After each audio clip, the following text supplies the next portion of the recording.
Salut. Est-ce que vous connaissez ce drapeau? Ne stressez pas, je ne teste pas votre géographie, mais vos connaissances en matière de genre. Aujourd'hui, on va s'intéresser au T de LGBT, T pour transgenre. Ce sont des gens qui ne se reconnaissent pas dans le sexe qui leur a été attribué à la naissance. Ils sont représentés par la ligne blanche prise en sandwich entre le bleu des garçons et le rose des filles. Dans la plupart de nos sociétés, on s'est habitué à ce qu'un homme ou une femme puisse aimer un autre homme ou une autre femme, voire les deux à la fois. Mais les personnes qui changent de sexe par traitements hormonaux et des opérations continuent à être incomprises et même rejetées. Or, elles aimeraient bien que ça change et tâchent donc depuis quelque temps de faire davantage parler d'elles. L'ex-champion olympique américain de décathlon Bruce Jenner, par exemple, a transitionné l'an dernier et pose désormais sous les traits de Caitlyn en couverture des magazines. En 2015, Caitlyn Jenner a été le deuxième nom le plus tapé sur Google. Le monde de la mode, qui se plaît à bousculer les conventions, accueille les transgenres à bras ouverts. Pendant la Fashion Week de mars dernier à Paris, alors qu'une grande marque suédoise présentait sa nouvelle collection automne-hiver, des top modèles transgenres comme Andrea Pejic et Hari Nef ont tout naturellement foulé le podium avec les autres. Peut-on en déduire que la mode est un secteur d'activité où les transgenres sont réellement acceptés ? Stasia Michael, 20 ans, 1,80 m, est en plein shooting dans le centre de Stockholm. Elle a grandi dans une petite ville suédoise et a été découverte à l'âge de 15 ans par un chasseur de mannequins dans le métro. Depuis, elle pose pour une marque de mode espagnole et fait des séries de photos pour des magazines suédois. Sa transidentité semble être plutôt un atout dans la branche. Les mannequins transgenres sont généralement grands et bien charpentés et ont un bon métabolisme, donc un corps idéal pour la mode. En tant qu'homme, j'aurais été assez petit. Mais maintenant que je suis une femme transsexuelle, je suis parfaite. À la naissance, Stasia s'appelait Anton. Mais très vite, elle s'est sentie davantage fille que garçon. Elle a fait son coming out à 14 ans et peu après, elle a commencé à prendre des hormones féminines. L'opération est pour bientôt. Elle continue malgré tout à subir des insultes et des remarques transphobes au quotidien, dans la rue et sur le net. Ses tentatives de trouver du travail en dehors de la mode ont toutes échoué jusque-là. Chercher du travail en tant que femme transgenre, ça ressemble à ça. Bonjour, au revoir. Dans le secteur de la création, les gens sont plus ouverts. Parce que les créatifs ont souvent les idées plus larges. Mais si je voulais travailler, disons, dans une banque, ce serait une autre histoire. Je ne serais jamais vraiment accepté. Dans le monde de la mode, c'est différent. Les femmes transgenres comme Shvoen Atwell rencontrent un succès fou. L'américaine Hari Nef a défilé en janvier pour Gucci pendant la Fashion Week de Milan. Elle a également participé avec la néerlandaise Valentine de Inn à une campagne de pub pour la marque suédoise And Other Stories, à laquelle n'ont travaillé que des personnes transidentitaires. Réussiront-elles à rendre obsolètes les rôles traditionnels dévolus aux hommes et aux femmes? Les gens devraient pouvoir décider eux-mêmes en toute liberté de ce qu'ils veulent faire, de la façon dont ils veulent s'habiller, se comporter, parler, se coiffer. Tout ça est tellement conventionnel et étriqué. Il faudrait sortir un peu de ce carcan. Je me sens vraiment l'âme révolutionnaire en ce moment. Valentine ne défend pas sa cause dans la rue, mais sur les pages en papier glacé de grands magazines de mode qui aiment les histoires et les visages intéressants des mannequins trans. Le sensationnel fait vendre et la mode, ne l'oublions pas, n'est qu'un commerce.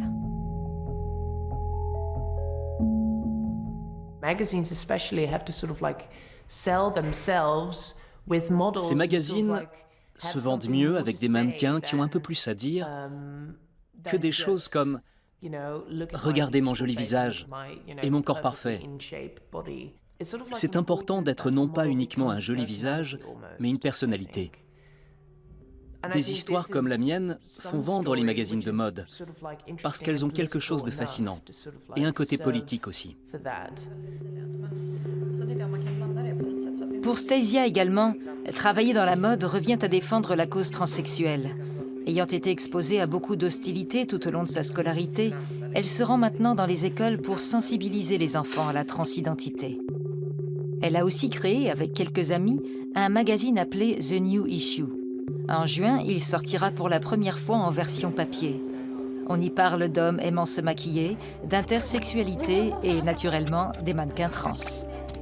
Depuis son coming out, Stasia essaye de ne s'entourer que de personnes qui lui font du bien. Mais même dans l'univers libéral de la mode, les trans ne sont pas à l'abri des préjugés. Beaucoup de gens me disent « tu es un mec, tu as un pénis ». Mon rêve pour tous les trans de l'industrie de la mode, c'est de faire de mon magazine le plus grand magazine de mode du monde en tant que rédacteur en chef. Je mettrai bien sûr des mannequins trans en couverture. On les photographiera en bikini ou tout nus, sans couvrir leur appareil génital, parce qu'on n'a pas à en avoir honte. Voilà qui est un peu osé. Même le monde de la mode n'est pas encore prêt pour ça. Mais qui sait, Stasia parviendra peut-être un jour à faire bouger les choses.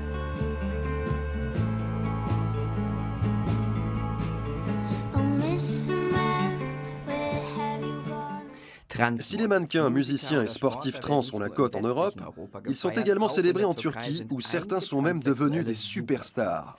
Le plus célèbre d'entre eux s'appelle Bülent Ersoy. C'est une véritable diva. Née à Istanbul en 1952, dans un corps de garçon, elle se soumet à 28 ans à une opération de réassignation sexuelle à Londres et fait ensuite carrière dans la musique en tant que chanteuse transsexuelle en Turquie. Ses disques se vendent par millions.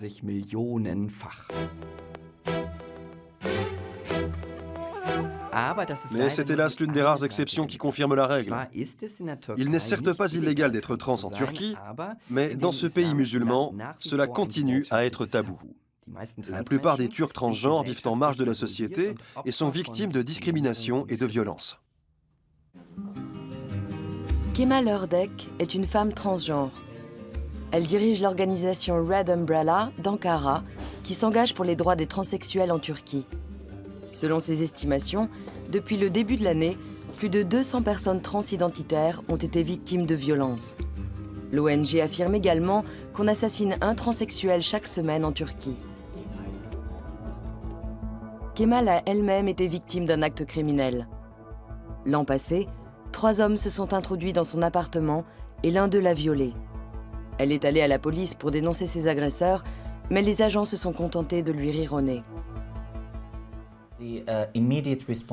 Quand je me suis plainte de cette réaction, la réponse immédiate d'un des policiers a été la ferme. Je les appelais à l'aide, car enfin la mission de la police est quand même d'assurer la sécurité des citoyens. Et eux, ils se moquaient de moi. Et pire, ils ont conseillé à mes agresseurs de porter plainte eux aussi, pour m'obliger à me rétracter.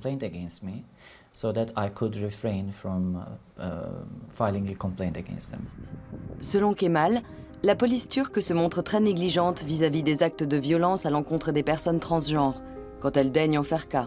Elle-même a eu de la chance, car l'homme qui l'a violée a finalement été arrêté et traîné en justice. Elle se rend aujourd'hui au tribunal pour témoigner contre lui. Il y a quelques années encore, de nombreux transsexuels vivaient regroupés dans le quartier de Tarlabaşı pour se protéger les uns les autres.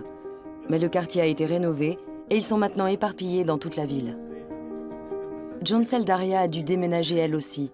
Ce petit appartement est son nouveau lieu de vie, mais aussi de travail. Elle se prostitue depuis 18 ans. Les femmes trans n'ont pas d'autre choix que de se prostituer dans un pays qui nous appelle les autres. La religion y est pour beaucoup.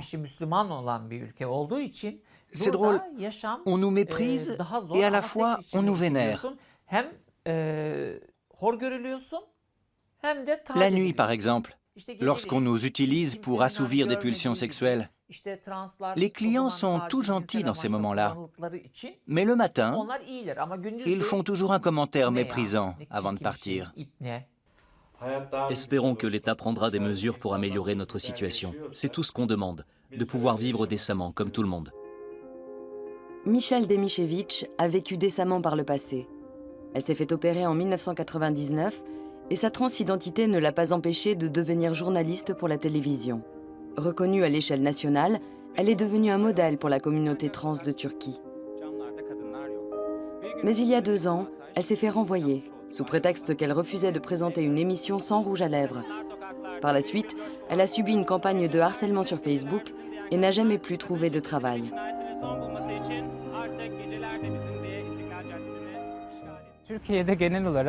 Être une femme transsexuelle en Turquie est très difficile.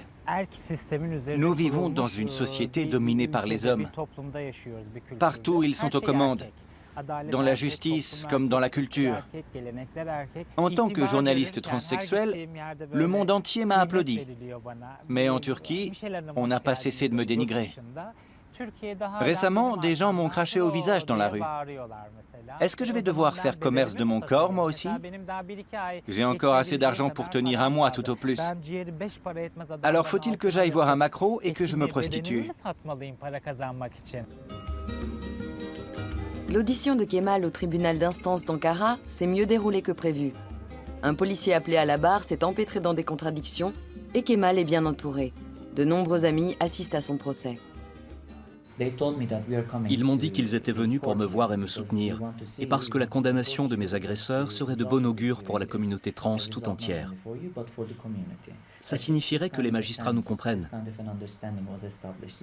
Bien sûr, ça ne réglerait pas tous nos problèmes d'un coup, mais ce serait un premier pas vers une amélioration. Le verdict tombera en juin. Quel qu'il soit, le combat de Kemal pour les droits des personnes transgenres est encore loin d'être gagné.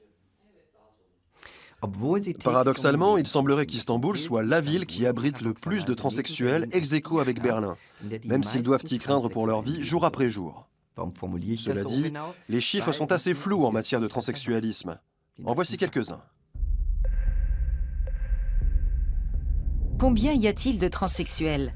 On ne peut qu'émettre des conjectures. Les estimations vont de 1 personne sur 500 à 1 personne sur 100 000. Ce qu'on sait en revanche, c'est qu'il y a 3 fois plus d'hommes qui se sentent femmes que de femmes qui se sentent hommes. Beaucoup de personnes transgenres se rendent compte très tôt qu'elles ne se reconnaissent pas dans leur sexe biologique, et ce de façon non pas épisodique, mais générale. Cela semble indiquer que la transidentité est innée et non pas un trouble mental comme on l'a longtemps prétendu. Les hommes ne l'assument toutefois pleinement qu'aux alentours de 37 ans en moyenne, et les femmes vers 26 ans. Pourquoi? Parce que leur coming out les expose à un licenciement ou au harcèlement collectif.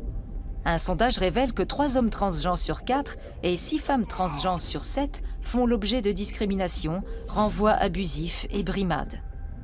Mais il n'est jamais trop tard. C'est du moins ce que pense le chinois Qian Jinfan.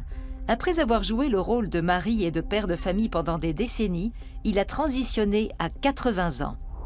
Aujourd'hui, Yiling a 84 ans et profite pleinement de sa nouvelle vie. Pour que les transgenres n'aient pas, comme Yiling, à attendre toute leur vie avant d'oser vivre leur vraie identité sexuelle, des lois ont été promulguées dans divers pays d'Europe. Ces lois visent à permettre aux gens de déterminer eux-mêmes leur sexe aussitôt que possible. Depuis 1 an, même l'île très catholique de Malte autorise ses citoyens à décider s'ils sont un homme ou une femme, sans diagnostic médical, ni opération préalable. Pas d'attente interminable, donc, ni d'âge minimum. La loi sur l'identité de genre, l'expression de genre et les caractères sexuels a été dédiée à cette petite fille, la plus jeune activiste transgenre d'Europe. Les enfants transgenres ont besoin d'être écoutés. On n'est pas malade et vous ne pouvez pas nous changer. On est qui on est. Willa Naylor a 8 ans et veut vivre la vie qui lui correspond, celle d'une fille. Car Willa est une enfant transgenre. Biologiquement parlant, elle est née garçon, mais son sexe masculin n'est pas en phase avec son ressenti. Elle en a beaucoup souffert pendant toutes les années où elle s'est appelée Will. Ma vie était très triste. Les gens me voyaient comme un garçon, alors que moi, à l'intérieur, je n'étais pas Will, mais Willa. Les gens remarquaient bien que j'aimais les trucs de filles, que je mettais des robes, mais ça ne faisait pas tilt dans leur tête.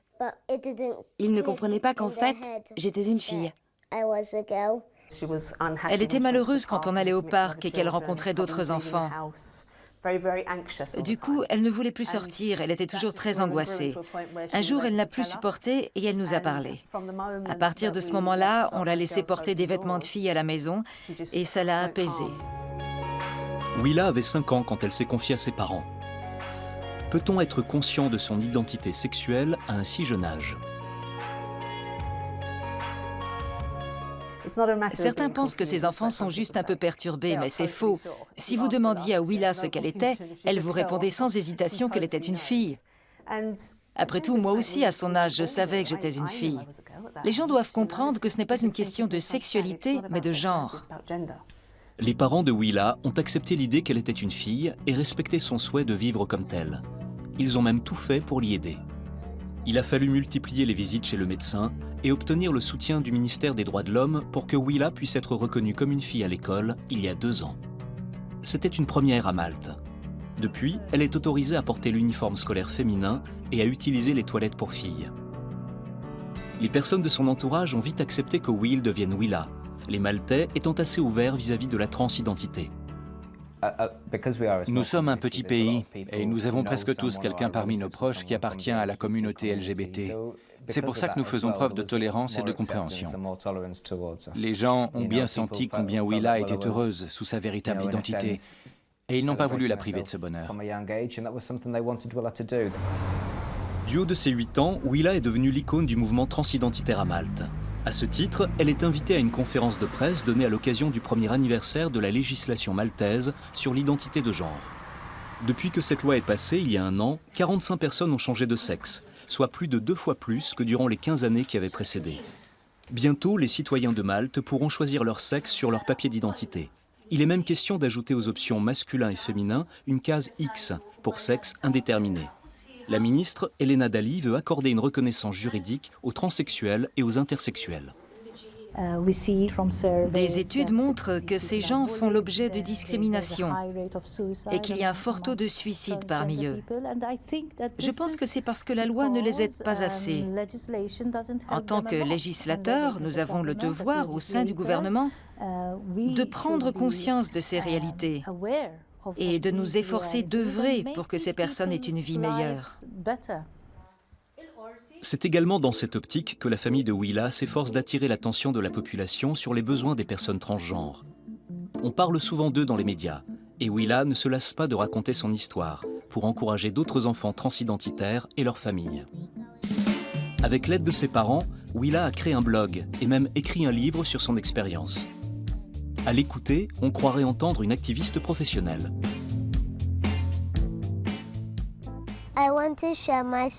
Je veux partager mon histoire pour aider d'autres enfants comme moi et au nom de l'amitié, parce qu'un jour, n'importe qui peut rencontrer une personne transgenre.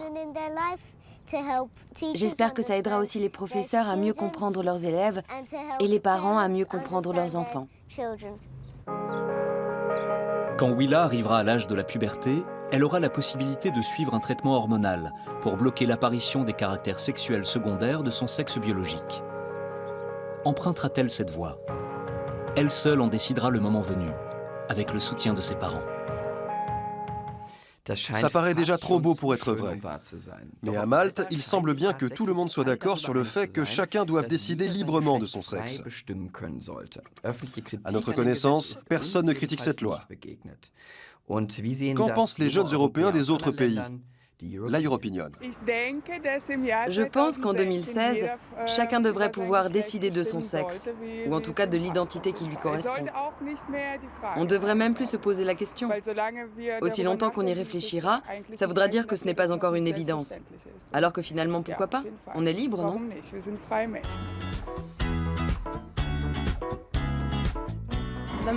Quand on ne peut pas choisir son sexe, quelque part, c'est comme si on nous forçait à renier notre véritable identité. Je pense donc que chacun devrait avoir une liberté de décision totale à cet égard, comme c'est le cas pour tous les autres aspects de la vie. Le sexe social est tellement fluide, il y a toutes sortes de genres et de sexualités. Alors c'est à chacun de savoir de quel sexe il est et quelle sexualité il a. On nous met tellement la pression pour qu'on se définisse comme un homme ou comme une femme. Dans les questionnaires, par exemple. Aux cases homme et femme, il faudrait rajouter homme transsexuel, femme transsexuelle ou encore personnalité non-binaire. Non-binaire. Qu'est-ce que ça veut dire, ça? On commence à peine à comprendre ce qu'est la transsexualité que déjà on nous parle d'un autre genre. La question est de savoir si c'est nouveau ou si on commence juste à en prendre conscience. Quoi qu'il en soit, nous en saurons plus dans un instant grâce au témoignage d'Emrys Travis. Elle vient de Cambridge et ne veut pas être un homme sans pour autant se considérer comme une femme, ni avoir le désir d'en être une. Emrys fait partie d'un groupe d'activistes qui se revendiquent non-binary, non-binaire, c'est-à-dire ni homme ni femme, mais disons un petit mix perso.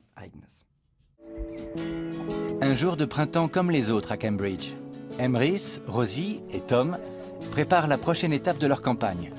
Tous trois étudiants de la vénérable université, ils se décrivent comme non-binary, en français non-binaire. Ni un, ni zéro, ni femme, ni homme. C'est la raison pour laquelle ils ne veulent pas qu'on utilise les pronoms she ou he, elle ou lui, en parlant d'eux. Ils préfèrent le pronom pluriel they, qui équivaut à un neutre. Malheureusement, même s'ils sirotent leur café dans la joie et la bonne humeur, sur le plan politique et social, les trois amis n'existent pas. La société veut absolument que chacun ait un sexe bien déterminé. Dernièrement, je me suis acheté un nouveau smartphone. Pour le faire fonctionner, je devais m'enregistrer ici et là, et à chaque fois, je devais choisir entre deux options, homme ou femme. Impossible de faire l'impasse. Qu'est-ce que ça veut dire? Je veux juste pouvoir utiliser mon nouveau téléphone. Toute la sainte journée, on essaie de nous faire rentrer dans des cases qui ne nous correspondent pas. Emrys a grandi en tant que fille. Adolescente, elle a eu un petit copain, mais elle n'était pas à l'aise dans cette relation. À 17 ans, elle a compris que même si biologiquement, elle était de sexe féminin, elle ne se sentait pas femme, et encore moins homme d'ailleurs. Sur Internet, elle a rencontré de nombreuses personnes dans le même cas, et à l'université, elle s'est fait de nouveaux amis. Pas de discrimination ici, mais Emrys ne supporte pas qu'on cherche en permanence à la caser dans l'une des deux catégories de la binarité classique masculin-féminin. Je ne sais pas à quel genre j'appartiens. Certains parlent d'un spectre de possibilités allant du 100% masculin au 100% féminin. Les trans se situeraient quelque part entre ces deux pôles, mais moi, je ne me sens pas entre quoi que ce soit. Cette affiche l'illustre bien. Il est écrit « Le sexe n'est pas un spectre ». Ce serait plutôt un gros nuage où masculinité et féminité se mêlent à un tas d'autres critères. Papiers d'identité et formulaires ne tiennent pas compte des non-binaires. Chaque démarche administrative oblige les personnalités fluides à choisir un sexe d'appartenance. Pour protester contre cette discrimination, les étudiants ont décidé de mener une campagne photo. « Je n'existe pas », peut-on lire sur des pancartes tenues par des ombres dans les plus beaux endroits de Cambridge. Des ombres? Oui, car ces personnes bien réelles évoluent dans les zones d'ombre de la politique. L'objectif de la campagne, mettre tous les genres sur un pied d'égalité. J'ai posté des images sur Facebook et sur des forums, et je crois que beaucoup de gens ont compris pour la première fois ce que ça signifie d'échapper à la binarité sexuelle. La plupart de mes amis et des membres de ma famille ne me comprenaient pas eux-mêmes tout à fait jusque-là. Maintenant, je sais qu'il y a bien plus de gens que je ne croyais qui se définissent comme non-binaires. Or, d'un point de vue juridique, on n'est pas égaux. Aujourd'hui, bien plus de personnes comprennent les problèmes auxquels on est confronté tous les jours.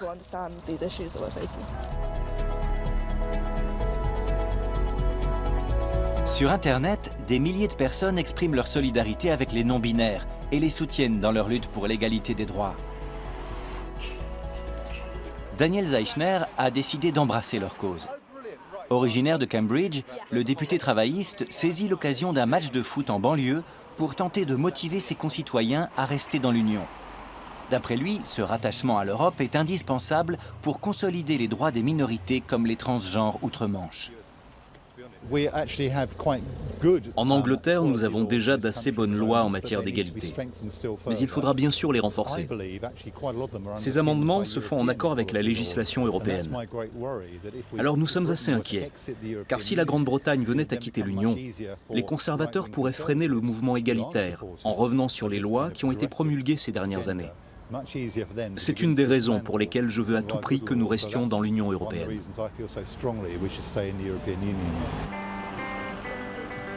Combien y a-t-il de non-binaires en Angleterre? Nul ne le sait.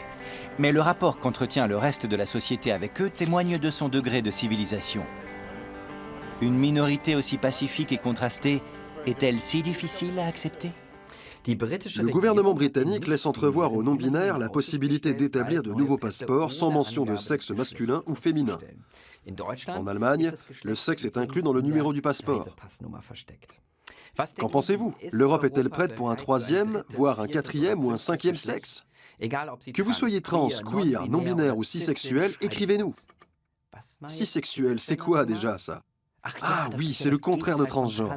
Autrement dit, un homme qui est né homme et qui se sent effectivement homme, ou une femme qui est née femme et qui se sent bel et bien femme. Oh, on vit dans un monde de fous. Allez, salut.